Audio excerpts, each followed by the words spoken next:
I think Donald Trump has Alzheimer's. I think he's in the bunker. Because, you see, he was complaining about Jerome Powell yesterday, and he was asked if he's considering firing Jerome Powell. Have a listen to this. People want to buy a house. He's a terrible Fed chair. I was surprised he was appointed. I was surprised, frankly, that Biden put him in and extended him, but they did. So, no, we're not planning on doing anything. We're very concerned. He's doing a little renovation for $2.5 billion of the Fed. Geez, how did that guy get appointed? Geez, I don't know. Maybe because you appointed him, you idiot. You orange orangutan rapist, you. You're the one who put him in that position back in 2017, you moron. Do you not know that? Do you not remember, you buffoon? It's funny. Imagine if Joe Biden had done that. Just close your eyes for a moment and forget that you're, trailer trash Trump supporter. Try to just close your eyes for a moment and pretend that you're an educated person. I don't know.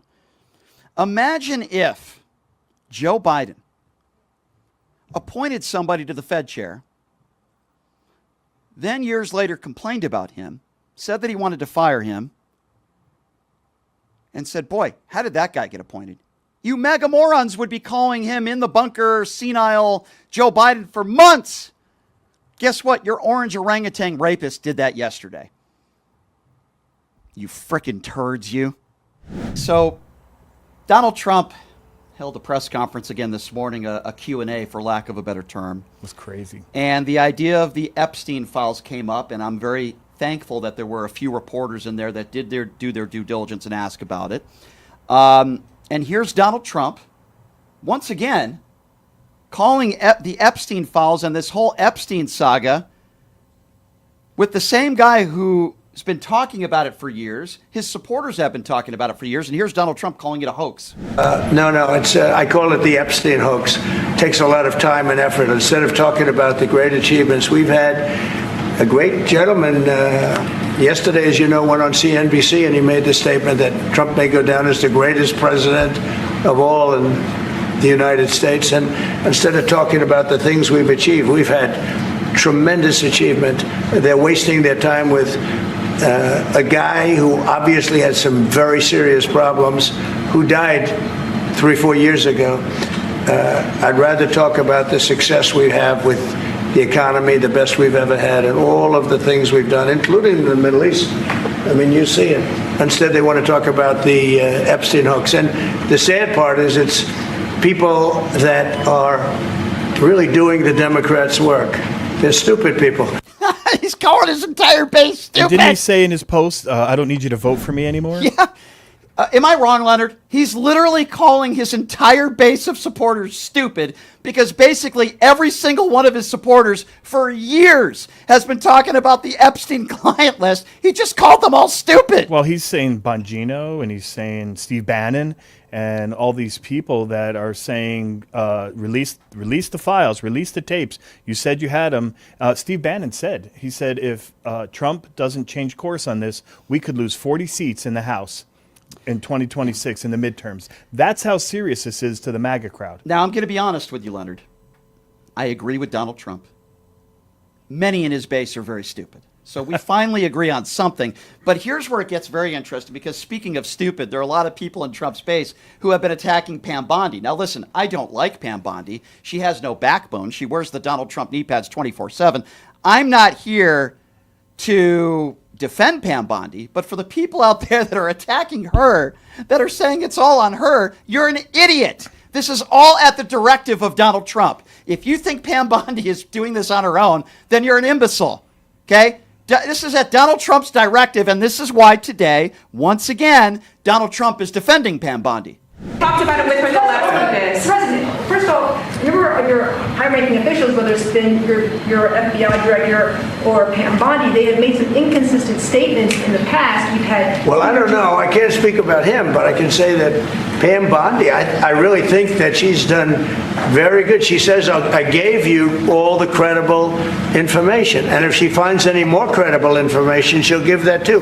What more can she do than that? I mean, honestly, what more can she do? And we do have bigger problems. You know, we have problems with millions of illegal people that came in here, and they're killers and murderers. We have 11,888 murderers that were allowed into our country by Biden, sleepy Joe Biden, stupid Joe Biden. He's talking about Joe Biden. The question was about the Epstein files. He's defending Pam Bondi. He says we have more bigger problems when he and his entire base have been talking about Epstein for years. And here's Donald Trump going on again about Epstein, and he's making the case now because Epstein is no longer alive, that Republicans are now being duped by Democrats because some of his MAGA, many in his MAGA base, most of them, are still talking about it. Will you ask Attorney General Pam Bondi to release more documents to finally put this controversy to bed? Yeah, whatever's credible, she can release. If a document is credible, if a document's there that is credible, she can release. I think it's good. But it's just it's a subject. He's dead. He's gone. And all it is the certain Republicans got duped by the Democrats, and they're following a Democrat playbook. And no different than Russia, and all the other hoaxes. They're started by the Democrats, and some Republicans, in this case I was surprised, but they got duped. What is he talking about? He's talking about his own Republicans that support him, that voted for his bill, getting duped by Democrats when he's the one who ran on the Jeffrey Epstein files. And Pam Bondi promised to release the files. Well, she was on the news, and on the news they said, do you have the list? And she says, what? It's on my desk. I'm just you getting had ready these to read it." right-wing and that idiots morphed into, I don't know where it is. You had these right-wing idiots with the binders in Washington, D.C., step one, phase one of the... You had all of his supporters talking about this for years, and now he's saying that they've all been duped by Democrats. By the way, Donald Trump talked about it. Well, they're saying they're not going to let it go. Many MAGAs have been interviewed, a lot of podcasters. Joe Rogan, he interviewed Kash Patel and said, there's video. You're telling me there's no video now? Yeah. There's proof. There's a list. Now there's no list. That doesn't make any sense. And if you haven't heard enough ridiculous audio from this press conference this morning, Donald Trump says we shouldn't be talking about the Epstein files anymore. What should we be talking about? Listen to this. He doesn't have a policy. Some lunatic around the desk had a policy. Whoever operated the autopen had a policy, which is, by the way, I think the biggest scandal. That's the scandal they should be talking about, not Jeffrey Epstein. The scandal you should be talking about is the autopen, because I think it's the biggest scandal, one of them in American history. So the economy is doing really well. Yeah. And people are seeing it. So we shouldn't be talking about the Epstein files anymore. We should be talking about the Joe Biden autopen. Can I say something about James Comer so the listeners know? Yeah. So James Comer is in Congress, and he's the one investigating the autopen Biden saga, correct? So guess what? They found out that when he sent out his subpoenas and he's sending out information, guess what, Brian? Guess what they're signed by? James Comer, the investigator. They're signed by autopen. Yeah, they autopen. took PDF documents, they broke them down, and they found out that the signature was signed by autopen. I mean, can you get dumber than that? I don't know. I don't think you can. It's embarrassing, but they're not embarrassed. I don't get it. I don't think you can. And as I mentioned before this press conference, in one of Donald Trump's Truth Social posts, he labeled the Epstein files as the Jeffrey Epstein hoax. He's blamed Democrats. He's attacked his past supporters, as he called it, for buying into the BS. It's kind of funny. It's pathetic. We kind of have to laugh at it. But when this news broke out, and as soon as Donald Trump put this tweet out on Truth Social, this is the way the CNN Washington reporter had to report on this tweet. And it's like It's almost like a Saturday Night Live skit, only we're in real life, but this is the way CNN had to cover this. The president accusing, on the one hand, Democrats of manufacturing this, saying that it's a Jeffrey Epstein hoax, but then going very harshly after those very Republicans who are his supporters and are calling for more transparency, saying that his past supporters have bought into what he calls BS. He uses the actual word. He calls it hook, line, and sinker. The president going on to say, let these weaklings continue forward and do the Democrats' work, concluding, I don't want their support anymore. Of course, he doesn't want their support anymore because he knows that. And plus, he doesn't plan on run again anyway. Yeah, he called them all weaklings, by the way.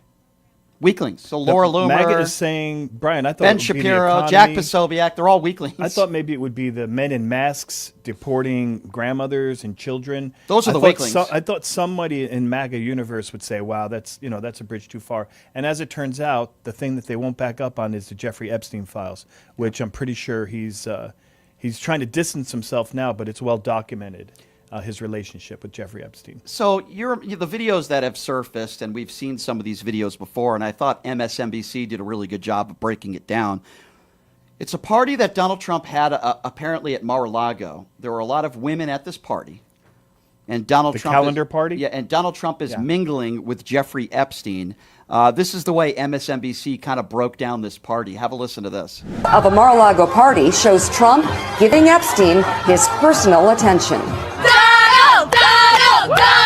The footage, shot in November of 1992, before Trump opened the resort as a club, shows the future president surrounded by cheerleaders for the Buffalo Bills and Miami Dolphins, capturing Trump's fun-loving bachelor lifestyle for an appearance on Faith Daniels' NBC talk show. We're going to get great ratings in your show. Trump is surrounded by women as music blares in the background. After a while, Trump goes to greet 3 new guests, among them the financier Jeffrey Epstein. Come on in. Go inside. More than a decade before his guilty plea on state prostitution charges. Later in the footage, Trump is seen talking to Epstein and another man as women are dancing in front of them. Trump alternates between dancing and pointing out women to Epstein and the other man and telling Epstein about the cameras. Though exactly what they say is difficult to understand as they discuss the women and their appearances, Trump gestures to one and appears to say to Epstein, "Look at her back there. She's hot." And then Trump says something else into Epstein's ear that makes him double over with laughter. There you go. But there's nothing to see here. Can you imagine if Joe Biden, just for a moment, or Barack Obama, there was footage of them inviting Jeffrey Epstein into their home and talking to Jeffrey Epstein about how hot some of the women were at the party? This is stuff that we see on video. But there's nothing to see here, and I'm sure this has nothing to do with the fact that Donald Trump isn't releasing any of these files, and he doesn't want anybody to talk about it, and he's calling basically all of his supporters and the Epstein scandal BS. This is the part of this media scrum today where it even got more crazy. Trump doesn't seem to understand the difference between a competency test and an IQ test. And I also find it very interesting that when you talk about somebody's IQ, or in this case, when Donald Trump talks about somebody's IQ, he always seems to go after women of color. Why is it always AOC?